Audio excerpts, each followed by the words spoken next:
Hey dancers, it's Kirsten. Welcome back to Twin Talks Ballet. What you're about to see in this video is a clip from last month's Empowered Dancer Masterclass. And if you haven't heard about the Empowered Dancer Masterclass, which if you watched my last couple videos, you probably have, it's a 90-minute live training I'm doing every single month now, in which I'm not only teaching on powerful concepts on how to become a confident, empowered dancer, and really, I'm also giving a lot of strategies on how to overcome common mental struggles that so many dancers struggle with. And I'm also facilitating live exercises and discussions every single month to help you dancers have this monthly space to get strategies and teachings that very few dancers get on how to actually become empowered and confident and healthy mentally, so that you can approach your dancing with the most joy and the most effectiveness by training your mind. So anyway, last month I spoke about 5 steps to developing a healthy and high performance mindset. Here's a clip in which I talk about the power of choosing your perspective, and I really hope you enjoy it. Remember that if you'd like to join this month's July Empowered Dancer Masterclass, you are free to register now. I'm going to be hopping on live tonight at 5 p.m. Central Time, July 28th. And of course, if you're watching this past that time, when you register, you still get access to all past recordings of, previous talks. So don't fret. If you wished you could have joined, you still can. So link is in the description if you'd like to register for the Empowered Dancer Masterclass. And without further ado, enjoy the video. All right, number 2, choose your perspective. Our perspective doesn't just inform what we see in the world around us, it also informs how we interpret the world around us and what we should do in response. I love this quote that says, "We see the world not as it is, but as we are." So true, right? Like, you could be hungry, you've had a rough day. Jessica, you've worked with kids all day, and you're just over it. You just need a hot meal. And all of a sudden, you hit every red light and it's just like, of course this would happen to me. Of course, this just isn't my day.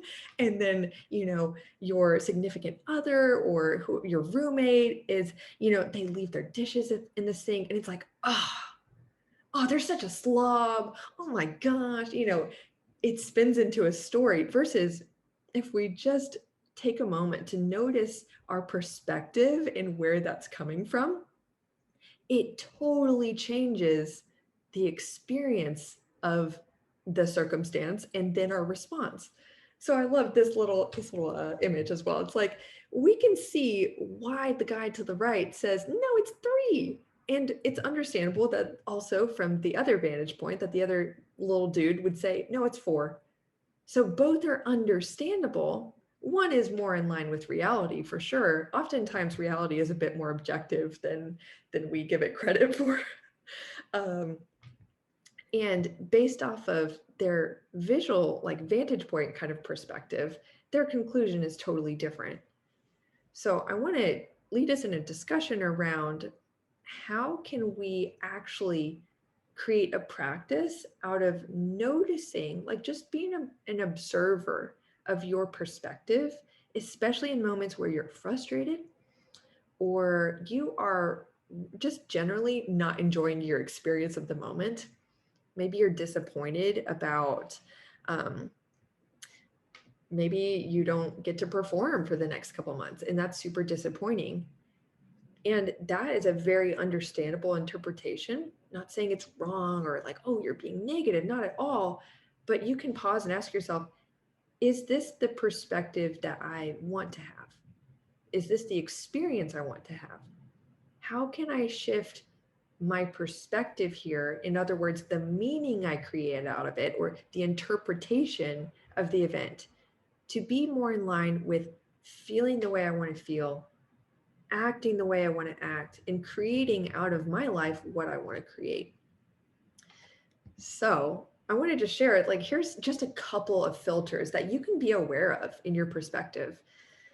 Because y'all, a huge piece of creating change is simply awareness. of patterns. So if you're aware that, for example, your sense of identity, like who you think you are, that impacts your perspective. Or I like to also say perspective is kind of like the story you're telling yourself.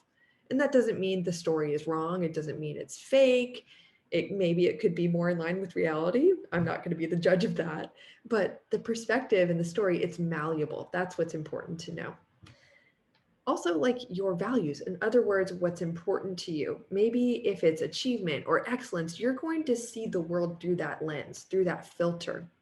Your beliefs, your mood, your physiological state. And simply put, you don't actually need to remember all this stuff. If I would just leave you with one thing, it's this, because again, I like simple, it's actionable. It's be aware of how you are interpreting what you are seeing.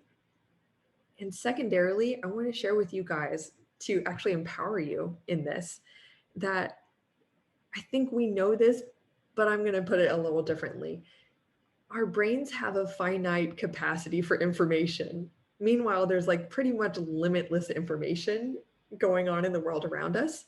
So how does our brain actually decide like what makes it in to that little perspective? What makes it into like the suitcase of our mind? Let's I'm just imagining it that way. It's, for example, if you're going on a trip, like where you're going, how you want to look, how you want to feel, where you're going at the destination you're going to. Our mind is a very similar thing. It's really trying to help us out. It's trying to help us by feeding us the information that it thinks we want to know. So, what are those filters?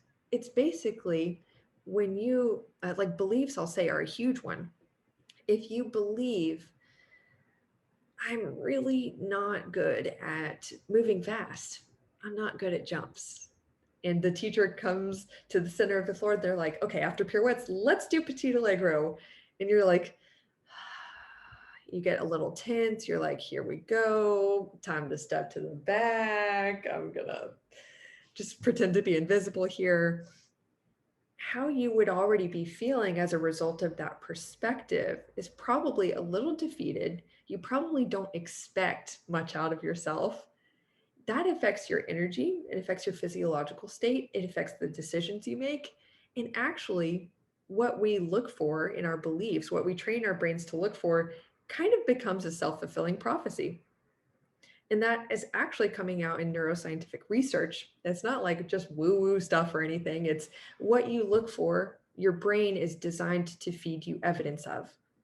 So it's really amazing that when you just adopt that belief alone, what I'm looking for, my brain is helping me, it's feeding me evidence of.